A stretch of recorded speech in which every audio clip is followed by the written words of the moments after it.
Jesus, all the way.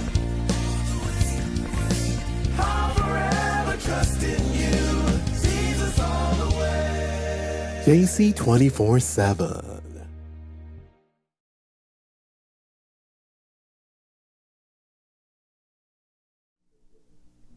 One comedian has said that it is not having a brain that gives you commendation from others, but it is using it. Well, he may have a point, because some of us have brains, but you seldom use it. But what if your brain is underdeveloped or not properly developed? Can you still live a fruitful life? Can you still live a wholesome life?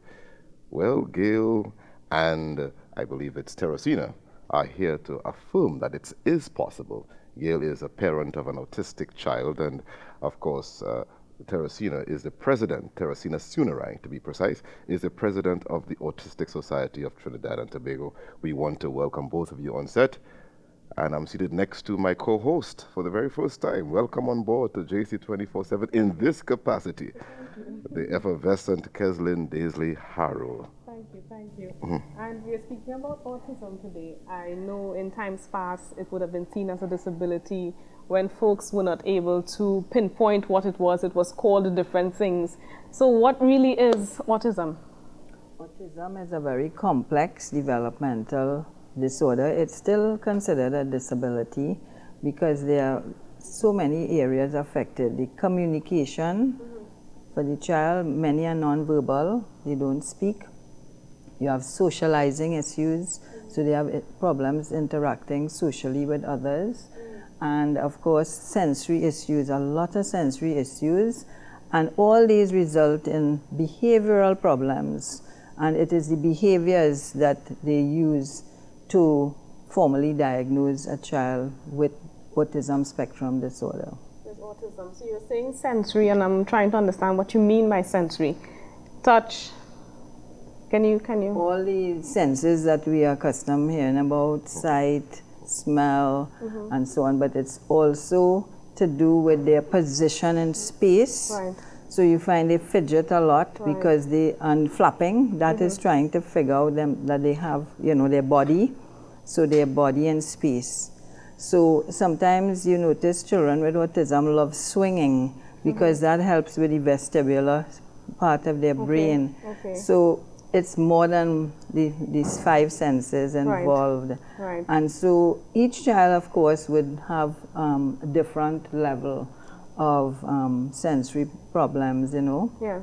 So how common is autism? Is it rare? Is it very common? How common is it? In Trinidad, we don't have accurate statistics, but in the United States, last year, the figure was 1 child in 68, which is quite alarming. Yes, it is. So in the Autistic Society, we have about 600 plus families registered, but that's like just a few families, because if you go by those prevalence statistics, we have tens of thousands. But again, it's a spectrum, so many may go undiagnosed, or many are in places where they shouldn't be because they're not getting the kind of therapies that they need. You say spectrum. What is spectrum? When you say spectrum, what are you referring to? Spectrum is that it's like a range of different symptoms. So let's say their intellectual ability, some may be very, very high intellectual or cognitive ability. Then you have motor skills may vary. You have the communication, as I said, many nonverbal, but you can have a variety there. The social interaction could be at different levels, all right? And their sensory system and so on. Okay. So what happens when, or what causes autism?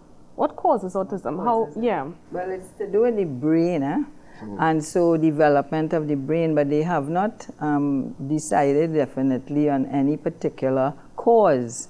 So it could be the, trauma within the womb that may have caused differences in the brain structure. It could be traumatic child delivery. It could be genetic and environmental factors that they're looking at. Does the child ever, or is the child ever aware that he's autistic at any time in his life?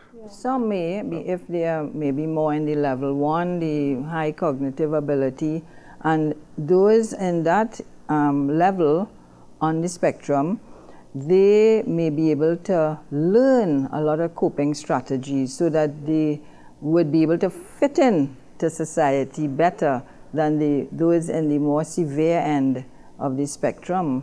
Because those with severe autism, they have lots of difficulties in all areas, you know, and some may be more, you know, alarming than others, like the sensory. You'll see them putting their hands on their ears, they're getting into tantrums, biting themselves, self-injurious behavior. So it's a whole wide spectrum, and those that need the most care are those in level 3. They require substantial support throughout their life. Now, another thing to note is that even though there's this spectrum, a child that is diagnosed early on in this very severe end, with the right therapies and so on, they can move across the spectrum according to how the brain is developed, because our brains are so marvelous. There's what we call plasticity of the brain, and that's why they say we must learn throughout life. Some areas can take over from others, so that there are alternate pathways that can be formed. So that is why early treatment, no matter what age they are diagnosed. And early would be like what age? Well, the earlier the better, within the first 3 years of life. However, many are diagnosed maybe later. My son wasn't diagnosed till he was nearly 7, and your son about 5. And you have those who are adults and now being diagnosed. So it varies. Friggin' Gail, because I'm sure you are eager to share with us what happened. How did you relate to your child when you found out that something is not 100% right? Okay, that started when he was about over a year old. That's when I realized that he would not play with his toys. He would line them up. When you say line them up, what do He you would say? form a straight line with his toys. A straight line? Yeah, well, on any surface, whether it's on the table or whether it's on his bed or on the floor, he would form a straight line with his trucks.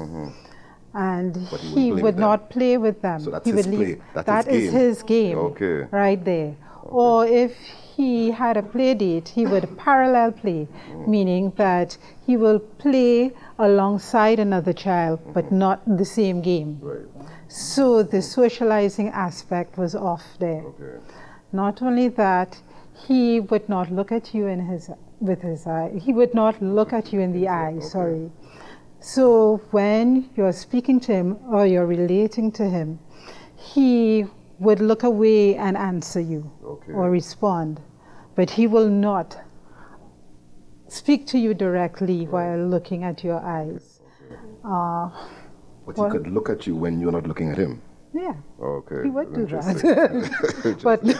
But as they say, I heard somewhere, they said that the eyes, as we know, are the windows to the soul, right? And for children like that, it is, I read somewhere that said for children like that, when they look at your eyes, they get a sort of sensory overload. So they see a lot of information. They get a lot of information from your eyes. And it's too much for them. So they prefer to look away. That is called peripheral vision. They have a lot of peripheral vision. So it's not that they don't know what's happening. They know what's happening, but they're not looking directly at you. And well, again, they're not picking up the information from you, because we pick up a lot of information from a person's face. So they are losing that non-verbal expressions, and so they have difficulty now expressing themselves in terms of their emotions and so on, feelings. They have to learn all that in a direct way. They have to learn about faces. And so when you found out that, you carried him to the doctor, or you just continue to observe him? Well, I continued to observe him for a while until he was registered in a primary school. And that's when we realized for sure something was wrong, because he was not interacting with the other children. typical for his age, or even with the teacher. Right. There was an instance where the teacher was, well, she was at the board with her lesson, and my son got distracted by some pigeons in the yard. He darted out of the classroom and went to chase the pigeons. Oh, okay. Or he would be under the desk. However, he would know word for word what the teacher was saying. You've got to be kidding. Yes, she tested it. Okay. He would remember, he's hearing her, but he's not seemingly paying attention to her. Okay. So is it that they could have some special skills that people who are not autistic won't have? Not in all cases, because you tend to stereotype the ones that have these what we call islets of ability or strong interests, but you could use their strong interests to teach them things, Okay. So if they are interested in dinosaurs, for example, you can use that to teach them lots of things, so. And you... Because I have heard it, that's cutting. I've Sorry. heard of autistic persons who are extremely brilliant in their different fields, but when it comes to social skills, they tend to be loners. Yes, the things they're interested in and the things they love, they would learn so much about it. Like my son, he loved dolphins, whales. So we bought books on whales and dolphins, and he could describe a whale in detail for you, the things it does, the fins, the dorsal fins, things I wouldn't even know of. Then that's when he decided he would be a marine biologist. And he learned all that he could about these marine animals. Then he liked planes, but interestingly enough, he was not so much interested in the body of the plane as the engine, how the engine sounds. Planes and ships, boats, ferries. So when my mother saw that, she took him on a ferry ride to Tobago. And before he was seated, she had to carry him around by the engine for him to hear the difference in sound. And he would know why there's a difference. I'm here with my co-host, Pastor Keslin Daisley Harrow, as we interface with Gail and Teresina, both parents of autistic children. Perhaps it's a good time for you to text somebody, call somebody, tell them maybe something on this program is fitted for them. We'll be right back. I'll forever trust in you. Jesus all the way. JC24/7. The Caribbean Union Conference, in collaboration with the South Caribbean Conference and the University of the Southern Caribbean, invites you to a special health initiative with internationally acclaimed health expert and motivational speaker Dr. Hans Deal under the theme Winning the Fight Against Non-Communicable Diseases in Trinidad and Tobago. Opening ceremony at the Radisson Hotel, April 9th, starting at 8 a.m. Special seminars include how to prevent and reverse chronic diseases, reversing heart disease with knife and fork, and preventing and reversing type 2 diabetes. For more information, contact 769-3093 and 297-2866. You can't afford to miss it. A sign shall be given, a virgin will conceive, a human baby bearing undiminished deity.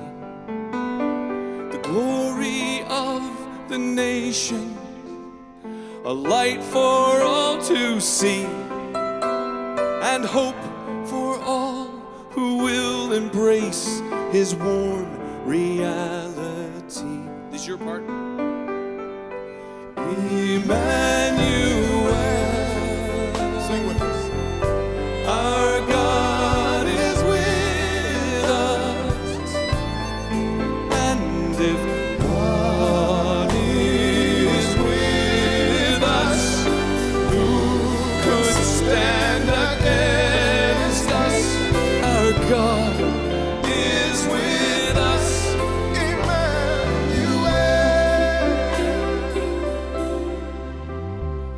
For all those who live in the shadow of death, a glorious light has dawned.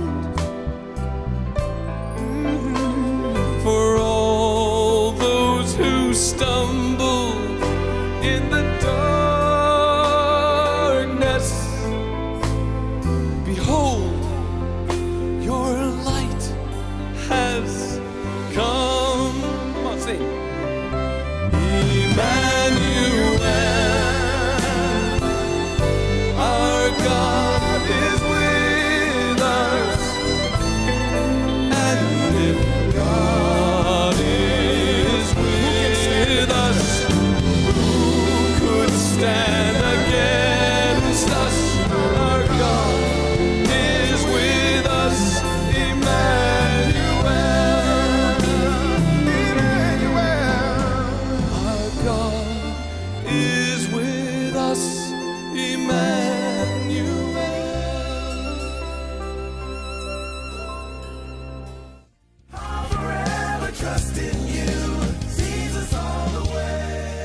JC24/7. Welcome back to our discussion on autism. I'm here with Gail Smith Anthony, parent of an autistic child, and Teresina Sunarine, also a parent of an autistic child, but also the president of the Autistic Society of Trinidad and Tobago. And I want to get to you, Gail, when you found out, when you finally discovered that Daniel was autistic, how did it affect you? How did you begin to deal with it? I went through a series of emotions. First, denial, because I wanted my child to be typical like any other child. And then it moved from denial to anger, because I was starting to blame myself. What did I do? Why did this child end up this way? And I was also angry at God for a time. Lord, why did you give me a child like this? Why couldn't it have happened to someone else? Right. Why me? Right. And then it went to acceptance gradually. Now that acceptance stage is a gradual thing. It's not an overnight thing. It is a gradual thing. Hurt, anger, Okay. acceptance took how long? Oh, 2 days, 3 days? we would wish that acceptance took a period of time, maybe some years, really, you know. Even though I suspect you are Yes. still trying to come to terms with it. Yes, Because because he's- every day yeah. it's something new. That's right. And he's getting Every older. day is a new challenge I as he suppose. gets older. Right. I remember the stage where I had to take time off from my job every first day of the school year to make sure he settles in properly. Because it's a new stage for him. Every class is a new stage. It's a big production. So I had to take time out to just make sure he settles in, he's accustomed to the teacher, he's accustomed to the children around him, because they may not always be the same children, and he's accustomed to the new routine. How old was he when you found out, when you really came to terms with the diagnosis? Around 8. Okay. Teresina, you also have a child. That is what? A young man. A young man. How old is he? Oh, he's 33. How did you deal with his diagnosis? Way back in 1988, Right. we actually had to go abroad, because from the time he was about 2, we started to, he was extremely difficult as a child. He was a boy coming after a girl, so everybody in the family thought we were spoiling him. And even when we went to the doctors and so on, they said, oh, he may outgrow that, don't worry, and so on. But time was passing, and the delayed language development, extreme hyperactivity. We couldn't sit still. We had to be looking at him all the time. And sometimes he would be up, we have an upstairs house, he would be up on the, what they call the cantilever, and downstairs somebody would call out, look, your son on top the... So you're getting like a heart attack, more or less. I mean, it was really very, very difficult. He was a difficult child to take care of. And so we started to seek answers. Well, why? Because we know we were not like spoiling him and so on. So this went on for a few years, and then we decided, well, when he was about 6, we wrote in Florida, and the Miami Child Development Center, and that is where they sent things. This is before emails and so on. So they sent all the documents to us to fill out and send back, and then they set up an appointment. So I went with my sister-in-law, who is a trained teacher and used to help with him although saying all the time that he is very difficult, and she never met a child like this in all her time teaching. So she was a trained primary school teacher. But she helped us with him. He learned to write and all these sort of things. So by the time he went up there, he was could write his name, different things like that. He wouldn't chat with you. He had a few words coming and so on.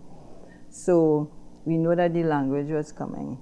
So then after that diagnosis, which took place in like over a period of time with the documents, but then at the end of half day, the whole, what you call an multidisciplinary team of people, you know, the audiologists, everybody.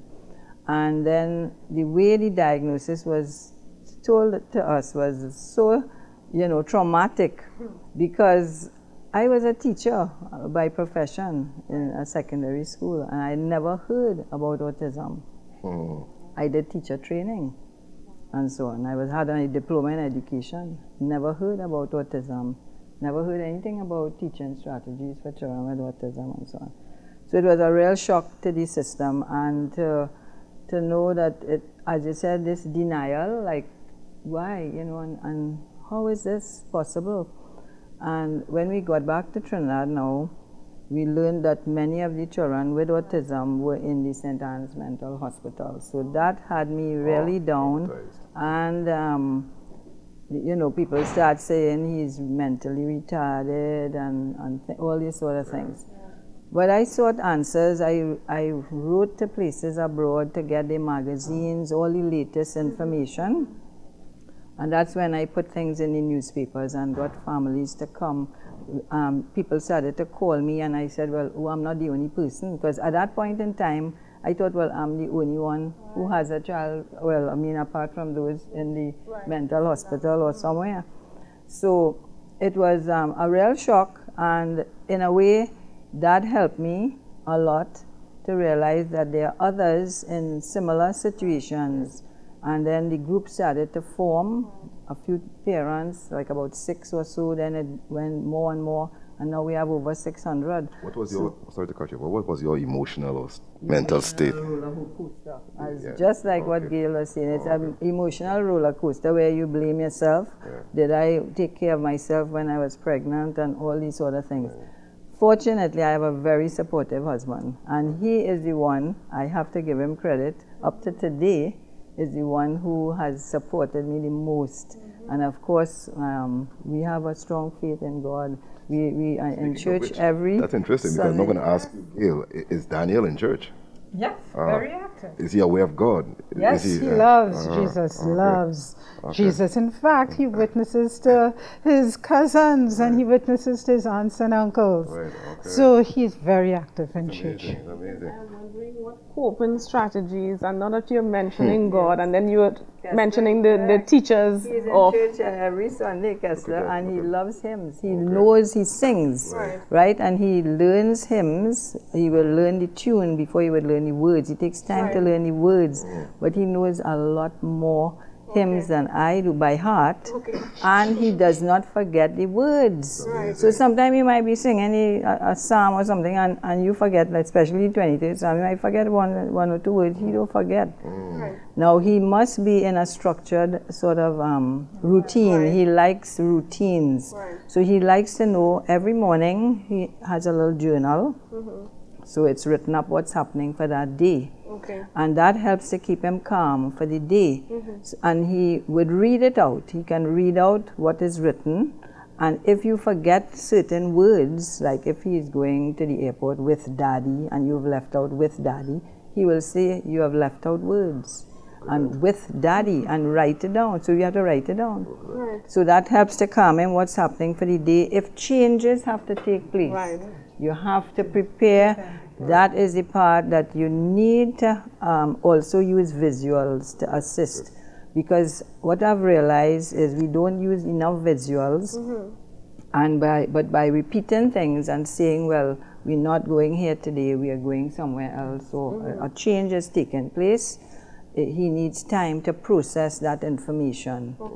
Gail, did you ever move from the state of hurt, anger, particularly being angry with God, to thanking God?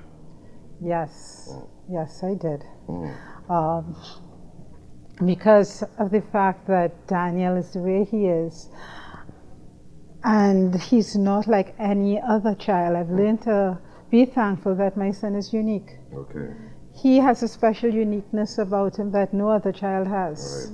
His quirks may be different to some eyes or society, but it's a blessing in a way because it teaches me how to be selfless, Okay. how to move out of my own sphere to help others. And he himself is very helpful. So he has taught me a whole lot of stuff that I would not have learned if I had a typical child. Right, there you go. You know, There you and go. things we take for granted. Right. When we look at it through Daniel's eyes, Right. it becomes so magnified. Right, right. You know, the things that he's interested in. He loves music, classical music. He plays the viola. So he is so much into his music and the movements of the music that, yes, I am thankful to God that he has brought Daniel into my life because he is a very, very loving child, very forgiving. So he taught me how to forgive others.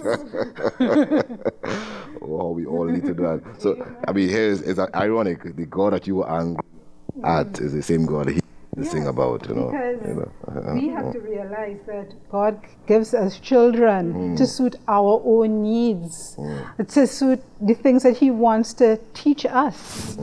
These children, and that's where I read it somewhere on the internet, that these children came here to teach. God is teaching us a lesson through them that is not really for another family, but it's specific to our family.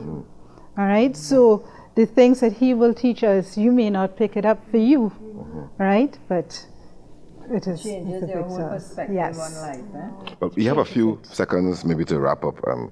If there is somebody watching this and they have an autistic child, what are the steps you'd want to do in very quick succession that you'd want to advise them to do? What would they do? And some numbers you want to give them as well, you know. Yes, they can please contact us. We are parent support group first and foremost, and 646-5506 or 225-6808. They can email us at autismtt, autismtt@gmail.com. Very easy to remember. And they can call those numbers anytime? Oh, Yes, there are and specific they will hours. get a voice message if anything. Okay. If they close, they will get on to me. Okay. And we have Facebook page as well. Okay. Gail, wrap this up for us. If you identify the hand of God in all of this, yes, you were angry, yes, you were hurt, and understandably you cope with it. But if you have to tell our listening audience, hey, God did not make a mistake, even if it's an autistic child, does that apply to your experience that you can help others with? Daniel is the perfect child for me, for my situation. And he is unique, he is loving and forgiving. These children can teach you something. Do not just discard them or brush them aside. There's always something you can learn from autistic children, and they are indeed a blessing sent from God. God never made anyone to be a carbon copy of the other, but he made each of us unique, and they brought that out. Beautiful. And both of you have been a blessing to us as you sat with us and interfaced with us concerning autism. You heard it for yourself. It's not just the condition of the brain, it's the power of the mind which separates us from any other creature. I think it was Paul who said it in Philippians chapter 2, verse 5. Let this mind be in you, which was also in Christ Jesus. Autistic or not, he can still have the mind of Christ. Please be guided accordingly. Thank you for joining us, and we look forward to having you together with my co-host on JC24.